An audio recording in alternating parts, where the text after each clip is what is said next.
মুসলমান আর হিন্দুর নাটক করা শেষ? হ্যাঁ, মুসলমান হওয়ার পরে কি শিখছো আমাদের একটা শোনাও। বিসমিল্লাহির রহমানির রহিম। সানাস। একজন আমাদের কমেন্ট করেছে, তোদের আর এখন খানা নাই, তোদের বেল শেষ। আমরা কোনোদিন আমাদের খানা খুঁজতে আসি না, আর আমরা কোনোদিন আমাদের বেল আছে কি না আছে এইটা দেখাইতে আসে নাই, ঠিক আছে? আবার অনেকে বলছে কি, তোদের কি মুসলমান আর হিন্দুর নাটক করা শেষ? হ্যাঁ, এখন তো আর পাবলিক তোদের কি, এখন তো আর তোদের মার্কেটে চলে না। আচ্ছা মা, তুমি কি হিন্দু থেকে মুসলিম হয়েছে এটা নাটক করছো?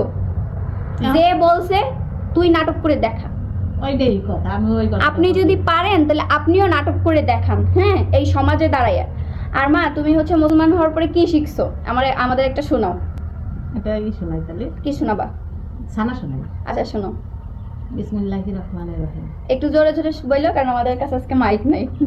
হ্যাঁ। বিসমিল্লাহির রহমানির রহিম।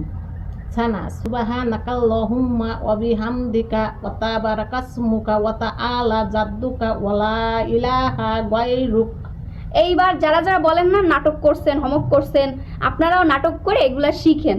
কথা হবে আমার এই পাশে বসে যারা আছে, যদি সেলাই মেশিনে ও হ্যাঁ, সায়া ব্লাউজ মানে পেটিকোট এগুলো যদি বানাইতে চান তাহলে কিন্তু আমার মায়ের কাছে চলে আসতে পারেন। আমার মার আশেপাশে যারা ভাড়া থাকেন, আমার মায়ের সেলাই মেশিন আমি কিন্তু আপনারা চলে আসবেন নাকি?